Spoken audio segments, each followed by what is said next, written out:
हम लोग के बीच उपस्थित आगरा के पूर्व डीएम और अभी वर्तमान में राहत आयुक्त श्री भानुचंद्र गोस्वामी जी, मंच पर उपस्थित अन्य सभी विशिष्ट अतिथिगण और आज इस कार्यक्रम में आए हुए सभी हमारे अन्य विशिष्ट अतिथिगण और जिनके लिए कार्यक्रम हो रहा है, आप सभी छात्र छात्राएं, आप सभी लोगों को बहुत बहुत शुभकामनाएं।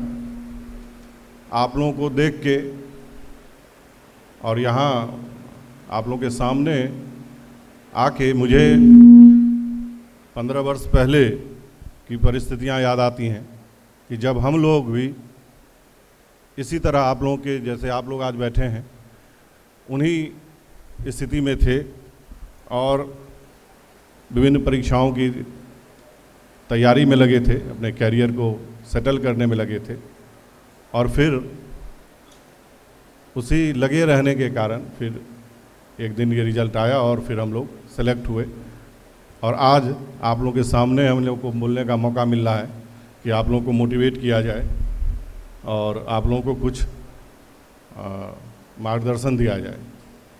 अब हम लोग के समय में जो पैटर्न था, यूपीएससी की बात अगर करूं तो पैटर्न कुछ अलग था और अभी 2011 के बाद सीसैट की प्रक्रिया आने के बाद पैटर्न कुछ चेंज हो गया है। तो परीक्षा की तैयारी की जो प्रक्रिया है उसमें बदलाव आए हैं, लेकिन स्टूडेंट जो छात्र छात्राएं हैं उनके जो पढ़ाई है या उनको जो करना है, जो जिन बातों का ध्यान रखना है, वो हमेशा एक ही तरह की चीज़ें रहती हैं। उसमें कोई बहुत ज़्यादा बदलाव नहीं आता, बस पढ़ाई के तरीके में थोड़ा सा जो नई प्रक्रियाएं आ जाती हैं, नए सिलेबस में कुछ आ जाता है, उसको आप लोग को नए सिरे से देखना होता है।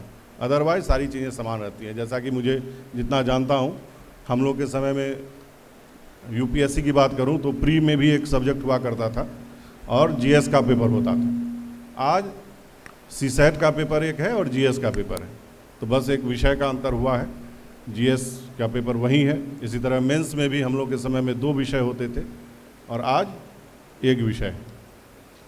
निबंध हम लोग में के समय भी था, आप लोगों के समय भी है, मतलब लगभग में पूरी प्रक्रिया समान है, बस एक सीसैट का पेपर बदला है और जीएस के जो अध्ययन है या जीएस के पेपर्स हैं उसमें ज़्यादा जो है वो उसको बढ़ाया गया है, उसके पेपर्स को ज़्यादा बढ़ाया गया है, मार्क्स बढ़ाया गया है।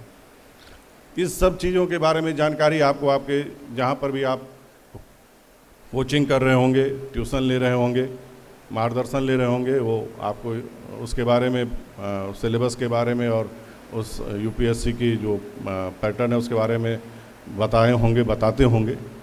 और इसके अलावे आजकल सोशल मीडिया, यूट्यूब और तमाम ऐसे प्लेटफॉर्म हैं जिससे आप लोगों को आसानी से जानकारी मिल जाती होगी उसके बारे में। हम लोग के समय में ऐसी स्थिति नहीं थी, न यूट्यूब था उस समय में और ना ही सोशल मीडिया का इतना प्रभाव था, ना ही इतना एक्सेस था हम लोग के पास। इसलिए हम लोग को के लिए मोटिवेशन और मार्गदर्शन का अलग तरीका होता था। हम लोग उस समय में मैगजीन्स पढ़ा करते थे। ऐसे ही जब किसी कोचिंग इंस्टीट्यूट के द्वारा कोई वर्कशॉप कराया जाता था या कोई ऐसे ही अधिकारियों को बुलाया जाता था तो कभी कभी मौका मिलता था। तो अब आगे अपनी बात बढ़ाते हुए आप लोगों को मैं यही कहना चाहता हूँ कि परीक्षा की तैयारी का जो मूल मंत्र है वो यही है कि लगातार अध्ययन करते रहना, अपने सिलेबस को कवर करना, अपनी समझ को बढ़ाना और अपने आत्मविश्वास को बढ़ा के रखना और यह मन में संकल्प लेना कि जो भी हम जिस भी कार्य में लगे हैं, जिस भी एग्ज़ाम की तैयारी हम कर रहे हैं, उसमें सिलेक्शन हम ही लोगों के बीच में से किसी का होता है और अगर हम ही लोगों के बीच में से किसी का होता है तो उसमें से हम भी एक हो सकते हैं।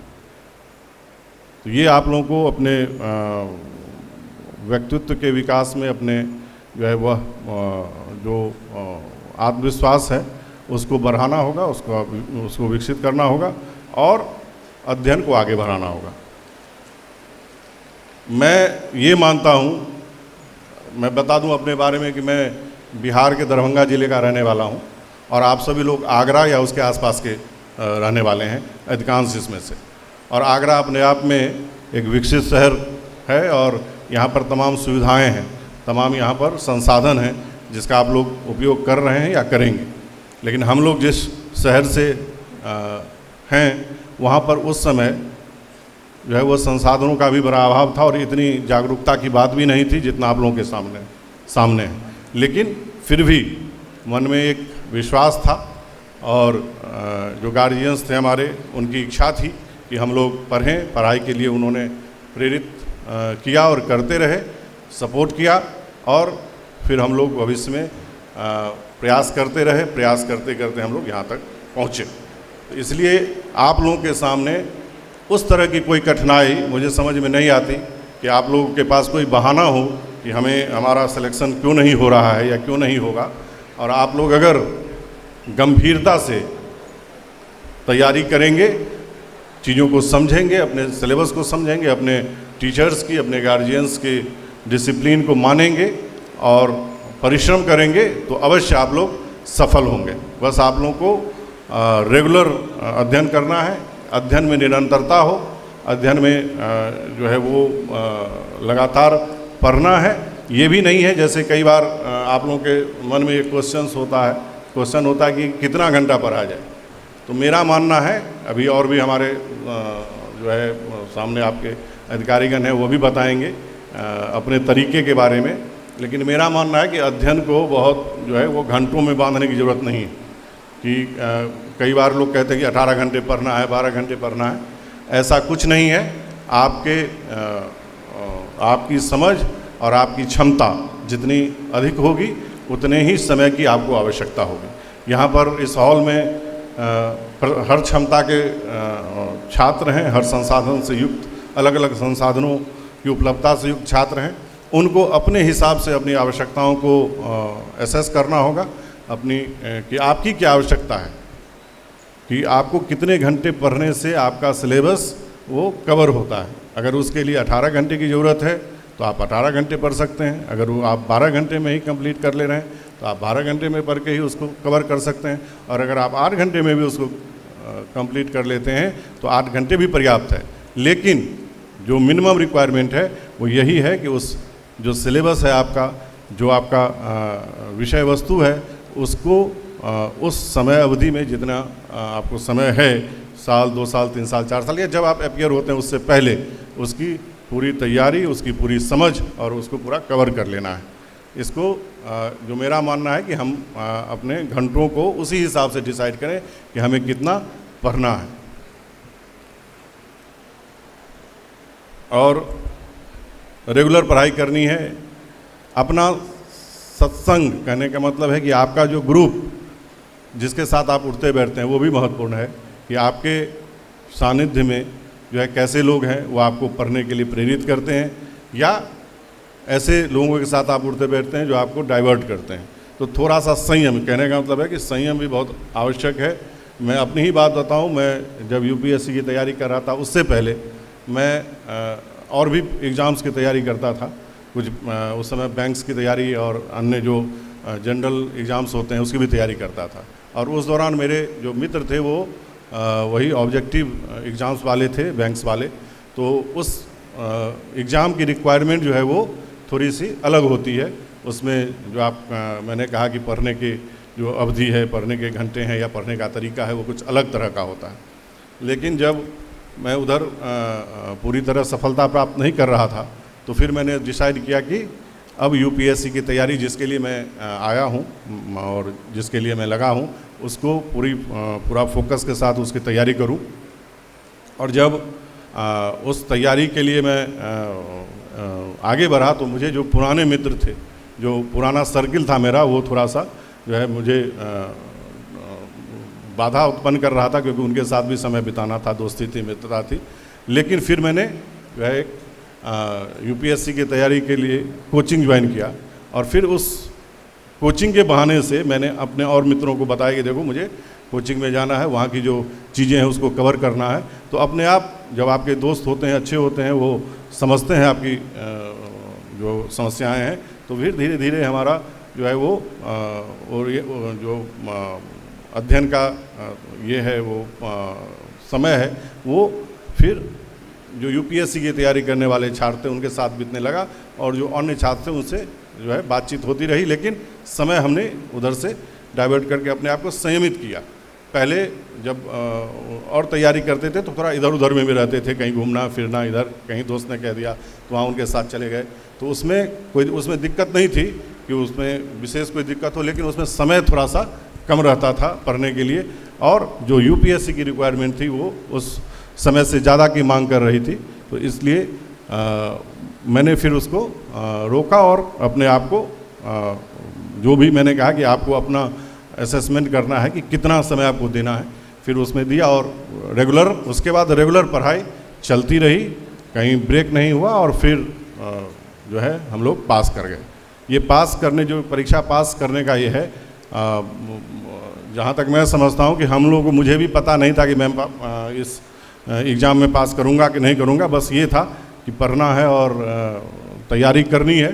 कोई भी एग्ज़ाम या कोई भी सफलता इस पृथ्वी पर मनुष्य ही प्राप्त करता है। हम ही लोगों के बीच में से कोई किसी को जो है, कहीं पर भी आप देख लीजिए, किसी भी मनुष्य के जो है सर में सिंह नहीं होता, सभी हम ही लोग की तरह होते हैं, कुछ कम कुछ अधिक, कुछ कम लंबे कुछ कम छोटे, कुछ कम मोटे कुछ कम पतले, लेकिन होते हैं सब मनुष्य ही, समान संरचना के होते हैं। और अगर आप लगे हैं, आपकी क्षमता, आपने अपनी क्षमताओं को बढ़ाया है, बढ़ाते हैं, तो आप उस सफलता को प्राप्त कर सकते हैं। जैसे आज आप जिस भी स्थिति में बैठे हों, अगर आज आपने संकल्प कर लिया, अगर आज आपने जो है अपने मन में ठान लिया कि अब आगे से हमें उस जो भी लक्ष्य आपने चुना है उस लक्ष्य को लेकर आगे बढ़ना है, तो आपको फिर कोई रोक नहीं सकता, और फिर आप उस सफलता को भी प्राप्त कर सकते हैं। तो इसलिए ये मन में रखना है कि इस पृथ्वी पर, इस संसार में जो भी उपलब्धि किसी ने पाई है तो वह मानव ही है, और वह मानव हम ही लोग जैसे हैं, और हम भी उन्हीं मानवों में से एक हैं। तो इसलिए मोटिवेशन के यही सब बातें होती हैं। जैसा कि मैंने कहा कि मैं जिस शहर से आया, मैं अपने एजुकेशनल बैकग्राउंड के बारे में बता दूं आप लोगों के मन में ये भी होगा ये जो है बड़े पता नहीं कहाँ से पढ़े हैं, कहाँ से जो है इन्होंने शिक्षा प्राप्त की है, और इसलिए ये हो गए। हम लोग के मन में भी रहता था, जब तक हम लोग एग्ज़ाम क्रैक नहीं किए थे तब तक ये रहता था कि जो यूपीएससी क्रैक करते हैं, यूपीएससी में जो सफल होते हैं, वो कोई अलग प्रकार के छात्र होते होंगे, या वो उनका अध्ययन कुछ अलग प्रकार का होता होगा।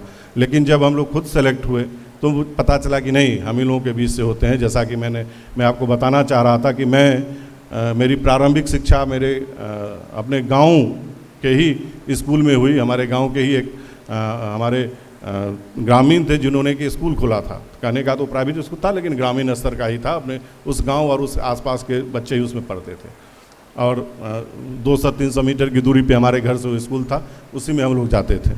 तो प्रारंभिक शिक्षा मेरी वहीं से हुई। उसके बाद हाई स्कूल वहीं शहर में एक गवर्नमेंट स्कूल था।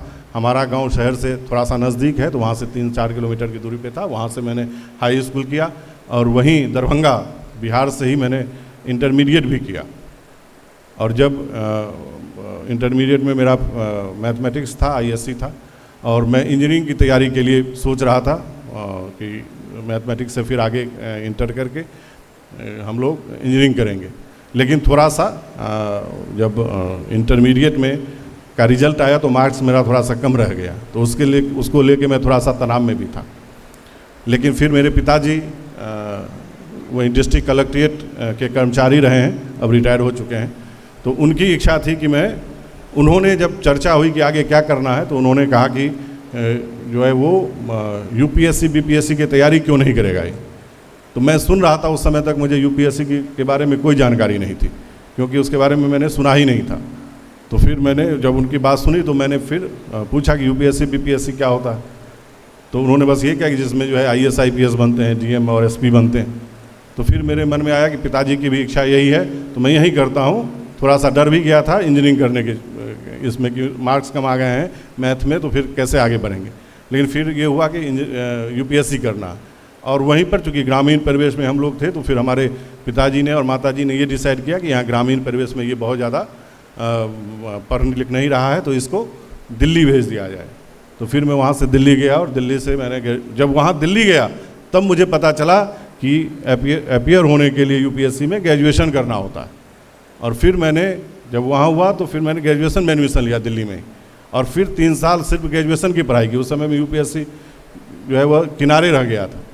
और फिर मैंने दिल्ली विश्वविद्यालय से ग्रेजुएशन किया, और फिर वहाँ पर फिर मैंने कहा कि उसके बाद फिर हम लोग के समय में जब मेरा 2001 का ग्रेजुएशन है, उस समय में यूपीएससी में सीटें बहुत कम होती थी। तो जो भी हमारे जिस एरिया में मैं रहता था वहाँ यूपीएससी की तैयारी करने वाले ही ज़्यादा लोग रहते थे, ज़्यादा छात्र रहते थे। तो बड़े अच्छे अच्छे और इंटेलिजेंट छात्र जो है घबराए रहते थे, और वो बहुत मेहनत भी करते थे, दिन भर पढ़ते रहते थे। तो मैं थोड़ा सा जो है उनको देख के ये विस्मय में रहता था कि इतनी पढ़ाई कैसे हो पाएगी। लेकिन फिर उसी में से कुछ लोगों ने सजेस्ट किया, जिन लोगों का नहीं होता है, जिन लोगों का थोड़ा सा कमज़ोर रह जाता है मामला, वो फिर सजेशन देने लगते हैं।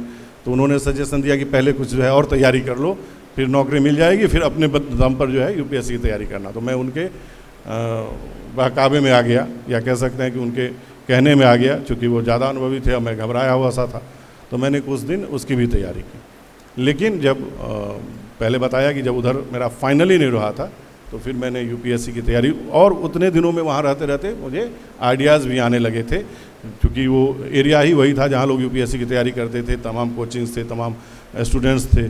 तो फिर वो वहाँ से मैं खुद मुझे आइडिया होने लगा, लोगों से बातचीत करते हुए, दोस्तों से बात करते हुए, सीनियर से बात करते हुए।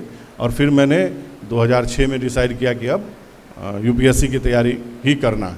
फिर मैंने और सारी चीज़ों को बंद कर दिया, और तब जो है फिर दिया। और सेकेंड अटैम्प्ट में 2008 के एग्ज़ाम में एक बार मैंने दिया, उस बार मेंस तक गया, लेकिन उस बार रिजल्ट नहीं हुआ फाइनल। फिर सेकेंड अटैम्प्ट में मेरा सिलेक्शन हो गया। तो मेरा कहने का मतलब है कि बैकग्राउंड या जगह कोई बहुत ज़्यादा आपके मार्ग में बाधा नहीं है। आप आगरा जैसे शहर में आप सभी लोग रह रहे हैं, यहाँ पे सारी सुविधाएं हैं बनिस्पत जितनी जो सुविधाएं हम लोगों ने देखी हैं, या जो संसाधन हम लोगों ने देखे हैं, उन संसाधनों से कई गुना ज़्यादा यहाँ आप लोगों के सामने उपलब्ध है।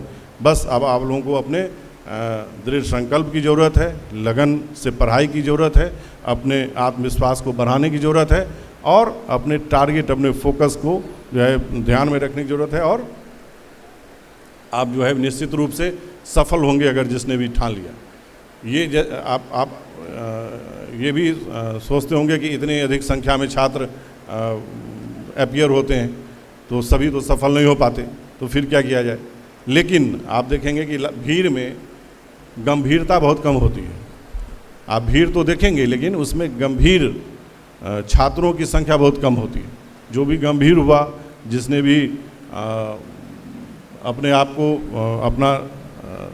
अपनी दिशा ठीक रखी और पढ़ा और परिश्रम किया, वो कहीं ना कहीं सफल अवश्य हुआ।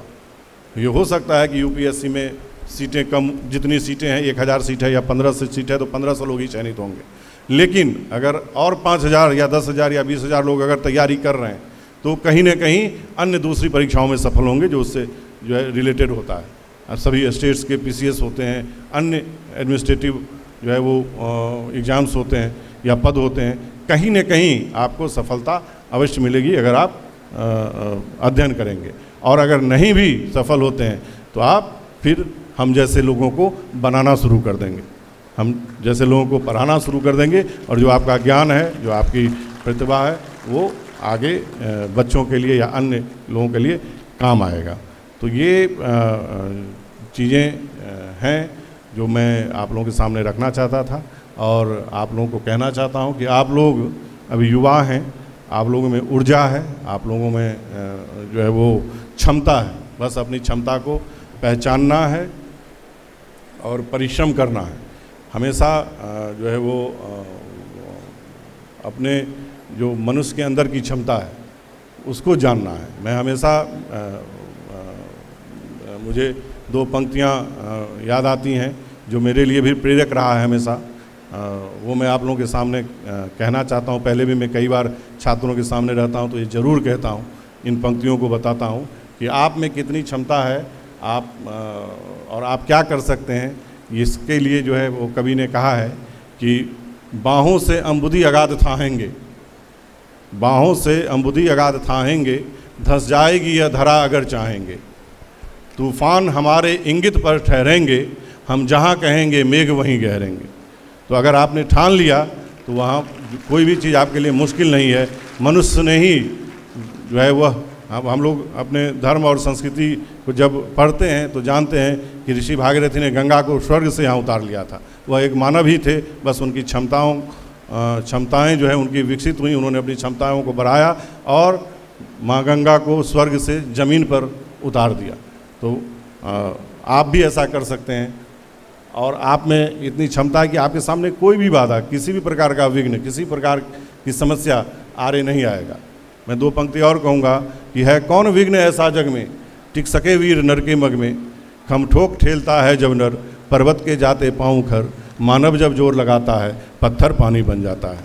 अगर आप चाहेंगे तो ज़रूर जो है ये करेंगे और अपने मन में ठानिए। मैं 4 पंक्ति और आप लोगों के सामने रखूँगा कि ये आप लोगों के लिए, आप लोग अपने मन में इसको धारण करिए कि अपनी बिसात क्या है, अपनी बिसात क्या है मगर लेके चले हैं, सर ही हमारे पास है सर लेके चले हैं। अपनी बिसात क्या है मगर लेके चले हैं, सर ही हमारे पास है सर लेके चले हैं। साहिल की बात क्या है जजीरे भी नहीं हैं, साहिल की बात क्या है जजीरे भी नहीं हैं, कश्ती न जाने आप किधर लेके चले हैं। इस धूप में भी आपको मिल जाएगा साया, इस धूप में भी आपको मिल जाएगा साया, दिल में अगर यकीन का सजर लेके चले हैं। यकीन का सजर मतलब यकीन का पेड़, यकीन उसका विश्वास का सजर। तो ये अगर आप अपने मन में ठान लेंगे तो ज़रूर जो है वो जो है आप सफल होंगे। और ये मान के चलिए कि कंपटीशन है, प्रतिस्पर्धाएं हैं, लेकिन वास्तव में कोई प्रतिस्पर्धा नहीं होती। हर पद, प्रतिष्ठा, जिम्मेदारी ग्रहण करने के लिए एक निश्चित दिशा में एक निश्चित समय और ऊर्जा लगानी होती है। जैसे कि अगर ह्यूमिडिटी 99.99% हो तब भी वर्षा नहीं होगी, वर्षा होने के लिए 100% ह्यूमिडिटी चाहिए। तो इसलिए 100% आपको परिश्रम करना होगा। अगर किसी दीवार को गिराने के लिए 100 न्यूटन बल की आवश्यकता है तो आप 99 न्यूटन बल लगाएंगे तो नहीं गिरेगा, आपको 100% बल लगाना पड़ेगा, 100 न्यूटन बल लगाना पड़ेगा। तो आप अपनी क्षमताओं को समझिए, अगर कम है तो बढ़ाइए और अगर बढ़ी हुई है तो संयमित रहिए और उस ऊर्जा को सकारात्मक दिशा में लगाइए और आप निश्चित रूप से कहीं ना कहीं ज़रूर सफल होंगे। और आज इस कार्यक्रम में आप सब लोग उपस्थित हुए हैं हम लोगों को सुनने के लिए। तो कुछ हम लोगों के लिए हम लोग के पास विशेष नहीं है, बस यही है, हमारी कहानी है, हमारे अनुभव हैं जो हम आप लोगों के सामने रख सकते हैं और आप लोगों को उसमें से जो है वो जो भी चीज़ समझना हो आप समझेंगे। और आप बस ये जो हम लोग सोचते हैं, एक सामान्य छात्र की एक ये होती है कि यार ये कैसे होगा, किसी भी चीज़ को हवा बना लेना। तो उस चीज़ से आप लोगों को, हम लोग जब भी कोई सफल व्यक्ति आता है जिसको आप कहते हैं कि ये परीक्षा पास कर गए हैं, सफल उसी को कहते हैं। परीक्षा के पास हो गए तो आप सफल हैं। जीवन की सफलता अलग तरह की है, लेकिन जो जिस चीज़ की आप जिसमें लगे हैं उसकी सफलता यही है कि जो ही आप एग्ज़ाम की तैयारी करते हो उसमें सफल हो जाना। तो सफल लोगों के इसमें जो है ये रहता है कि ये पता नहीं कैसे हो गए हैं। तो ये सब जो संदेह है वो ख़त्म कर देना है। जब आप मिलते हैं किसी ऐसे व्यक्ति से जिन्होंने वो परीक्षा क्रैक किया हुआ है, उनको सुनते हैं और उनकी जो अनुभव है उसको आप लोग सुनते हैं, तो आप लोगों को का वो डर समाप्त हो जाता है, वो भय समाप्त हो जाता है कि पता नहीं ये एग्ज़ाम कैसा होगा, एग्ज़ाम के निकालने वाले कैसे होंगे। जैसे हम लोग के भी समय में ऐसे हम लोग भी ये सोचते थे कि कैसे होंगे लोग, जो एग्ज़ाम निकाल लेते होंगे, इतना टफ एग्ज़ाम है, इतना ये है। लेकिन मैंने यही अनुभव किया कि रेगुलर अध्ययन, सिलेबस की समझ, सिलेबस को कवर करना और अपने आचरण व्यवहार को थोड़ा सा डिसिप्लिन रखना कि आप इधर उधर में न अपना समय व्यतीत करें, तो आप निश्चित रूप से सफलता को प्राप्त करेंगे। अपने गुरुजनों की बात को मानना, अपने गार्जियन की बात को मानना, और वो जो भी आपके अगर पढ़ने के लिए कहते हैं, अगर आपको कुछ करने के लिए कहते हैं तो वो आपके हित के लिए कहते हैं, ये ज़रूर जो है आप लोग ध्यान में रखेंगे। और आप सभी छात्र छात्राओं को मैं शुभकामनाएं देता हूं और मैं उम्मीद करता हूं, मुझे आशा है कि आप सभी लोग अगर अपने प्रयास को आगे बढ़ाएंगे, प्रयास में गंभीरता लाएंगे, तो ज़रूर निश्चित रूप से आप एक सफल आपका करियर सफल होगा और जो भी टारगेट आपने अचीव करने का सोचा है वो ज़रूर अचीव करेंगे। मैं अमर उजाला और सेंटर फॉर एम्बिशन के जो अमित जी हैं उनको मैं बहुत बहुत धन्यवाद देता हूं, उनको शुभकामनाएं देता हूं कि उन्होंने इस तरह का आयोजन कराया और छात्रों को विभिन्न जगहों से, आप अलग अलग जगहों से आए हैं, आगरा और आसपास के क्षेत्र से, तो आप लोग यहाँ आए हैं। अभी हम लोगों के बीच हमारे अभी वर्तमान डीएम आगरा के अरविंद मलप्पा साहब भी आ गए हैं। ये हम लोग से और कुछ नए हैं, हालांकि एग्ज़ाम हम ही लोग के समय का इन्होंने भी दिया है, लेकिन हम लोग से कुछ नए हैं। और हमारे बीच हमारे राहत आयुक्त महोदय भी हैं, भानुचंद्र जी, उनका भी व्यापक अनुभव है और उन्होंने बताएंगे, मैं बता दूं उनके बारे में कि उन्होंने बच्चों को पढ़ाया भी है अपनी पढ़ाई के दौरान। उन्होंने वो खुद तो बने ही हैं और लोगों को बनने में भी उन्होंने अपना योगदान दिया है और इनका व्यापक अनुभव है। इनकी ये भी अपने जीवन अनुभव से आप लोगों को प्रेरित करेंगे, आपको मोटिवेट करेंगे और हमारे डीएम साहब भी करेंगे। मैं अब इन बातों के साथ अपनी बात को विराम देता हूँ। फिर कभी हम लोग जब मुखातिब होंगे तो और अन्य बातें करेंगे। Thank you so much.